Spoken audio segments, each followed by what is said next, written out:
Assalamualaikum everyone. Ngayon, magluluto tayo ng fish mutabag. Asin, ingredients natin.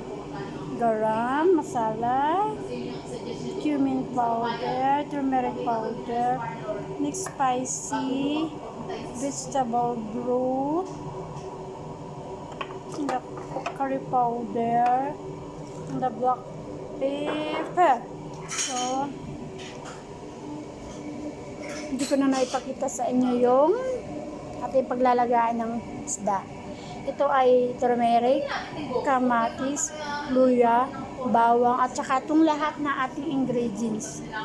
Yan ay dapat ilagay natin, okay? So, pakuluan ng then, pag malasa na at yung sibuyas natin ay masarap na ang lasa, so ilalagay na natin ang fish. So, yung fish natin, bago natin lagay yung isda natin dito, ay ilalagay natin ng paghahaluin natin lahat ng ating ingredients na to. So, yung lahat na ingredients na yan, ipaghahaluin natin. So, after natin paghahaluin, of course, lagyan natin ng mantika bago natin i-mix. So, pagkatapos nun, ito na yung na-mix natin ng mga ingredients. So, tingnan nyo. Yan. So, na gagawin natin ay ipapahid natin dito sa ating isda. Yan.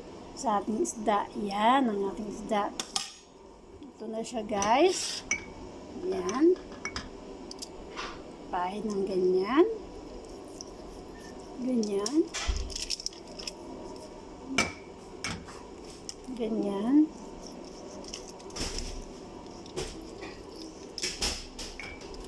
Ganyan. Balik ka rin natin ulit. Ganyan.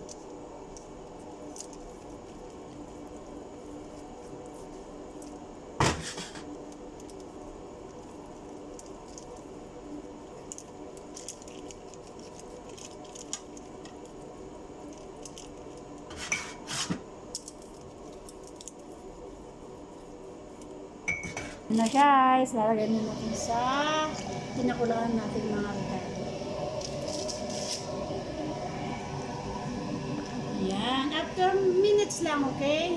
Hindi masyado matagal kasi malulusaw yan, maghihiwa-hiwalay. So wait lang. Kabilain mo pa. Ayan na, oh. Ano matitira ng ano? Oh. Ganyan.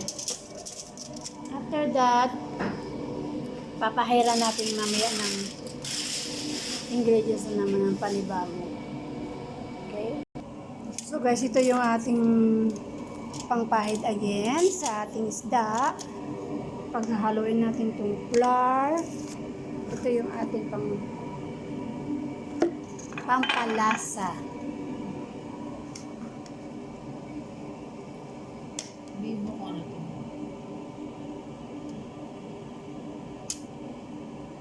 Ito yung pinagsama-sama ano ka mo. Paano ko sasabihin? Sinabi mo na. Huh? Naririnig tayo dito. Lagyan ko na lang mamayang ano. Tugtog.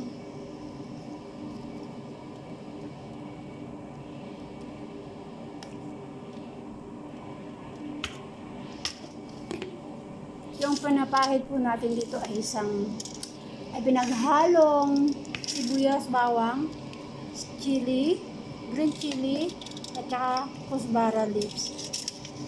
At saka lagyan mo na ng vegetable broth, at saka vinegar. So, i-blender mo siya. Blender po natin. Tapos ipahid sa isda.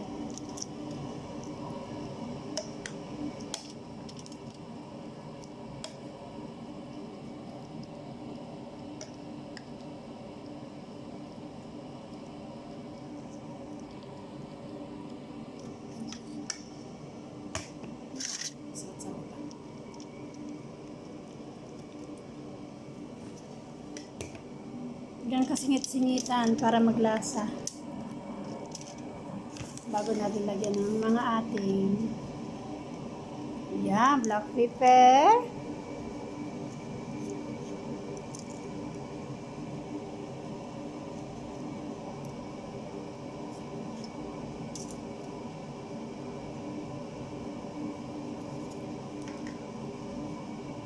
vegetable broth.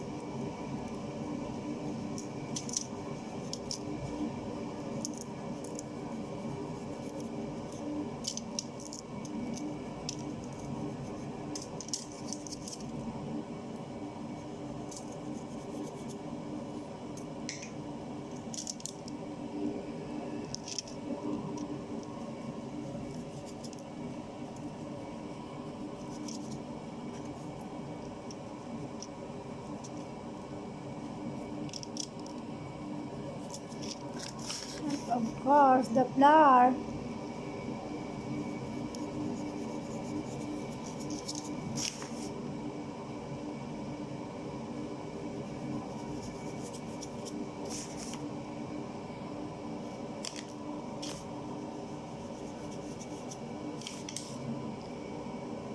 So yan guys ang ating fish motabag. Hello guys, so ngayon yung tubig na pinaglagaan natin ng isda ay gagamitin natin dito sa ating pagsaing. Ito ang pantubig natin pag magsaing na tayo. Okay? So ito guys ay sasalain natin. Ganyan. Salain natin yung ganyan ng 4 na bisis. Okay? 4 na bisis natin siyang salain. Okay guys? Ganyan. 4 times natin siyang salain. Okay? So guys, ito na yung ating tubig na ating sinala. So, mag-start na tayo mag-isa ng sibuyas sa bawang bago natin ilalagay ang kanin. Then pagkatapos ng rice, ito na lang tubig. Si butter! Start na tayo magsaing. Ayan si butter. After, lagyan natin ng konting mantika para yan hindi masunog. Okay? Ayan na si oil. Ayan. So guys, ayan na si bawang. Isa-isa si bawang.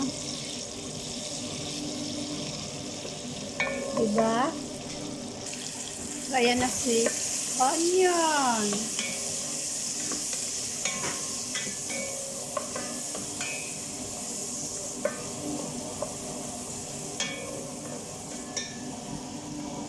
So, nagisa na yung sibuyas at bawang natin. Lagyan natin ng cubes.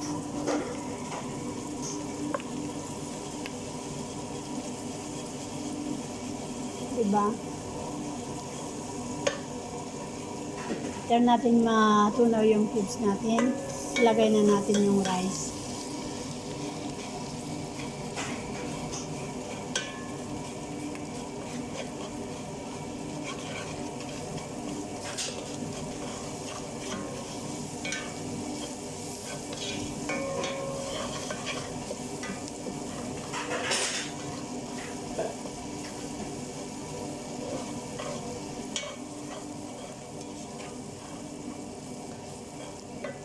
So, ilalagay na natin yung rice natin.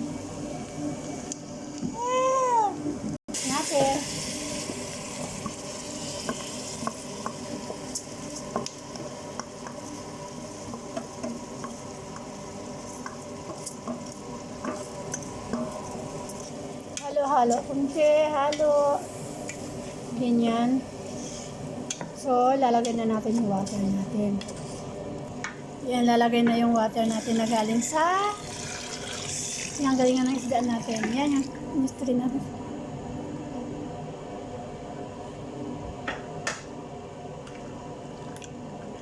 Yan.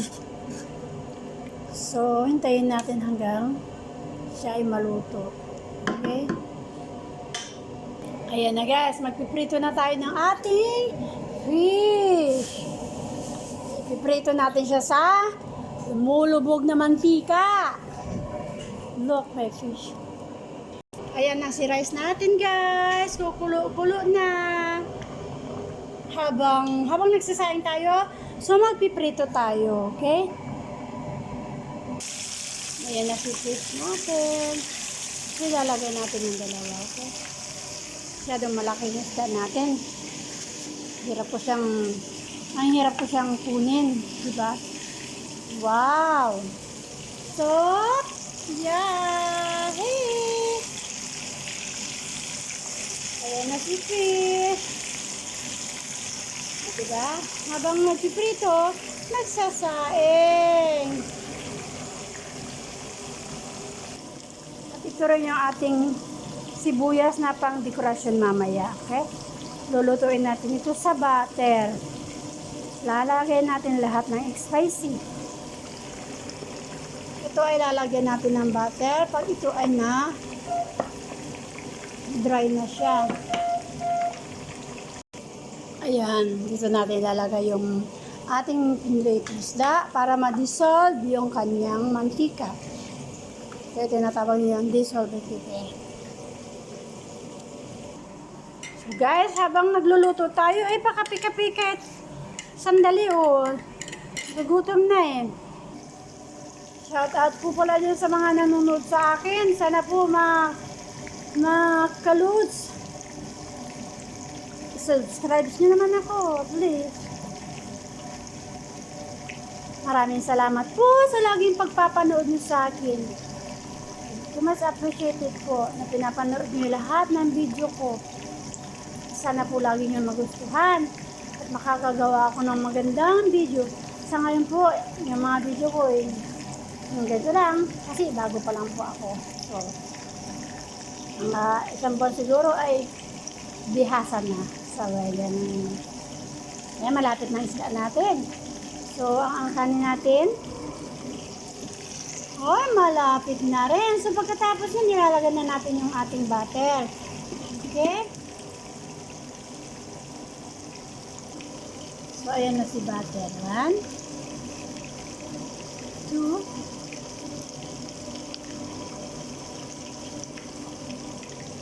3. So guys, pagkatapos nyo lagyan ng butter ang kanin natin, lagyan nyo palaging foil. Foil yung kanin natin. Okay? Ayan na guys, naka-foil na. So lalagay natin yung takip.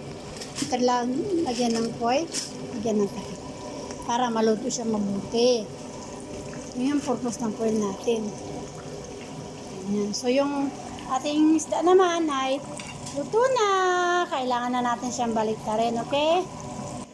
So, ito yung ating dekorasyon. Pagkatapos natin lutuin ito, lagyan natin ng butter at saka lahat ng spicy natin. Garam masala powder, cumin powder, spicy powder, salt, curry powder, black pepper powder, turmeric powder, traceable broth also. Guys, ayan na si fish natin. Guys, naluluto na yung atin. Toppings. Yan yung toppings natin. So guys, ito na yung fish natin at saka yung kanin. So, lalagay na natin sa heater.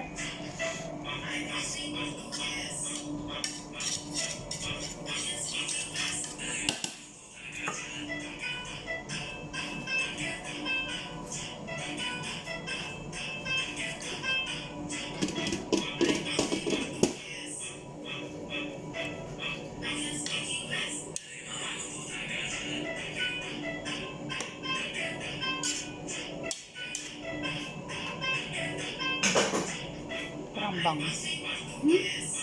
Parang bang.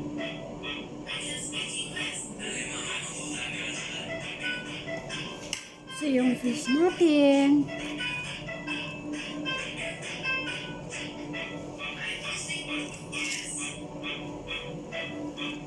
Ayan.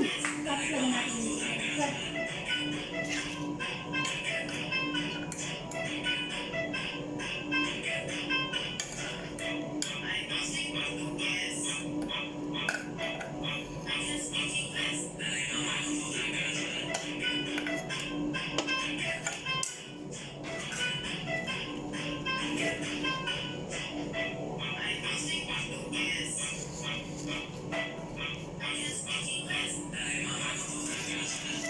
So guys, ito na yung fish matubag natin.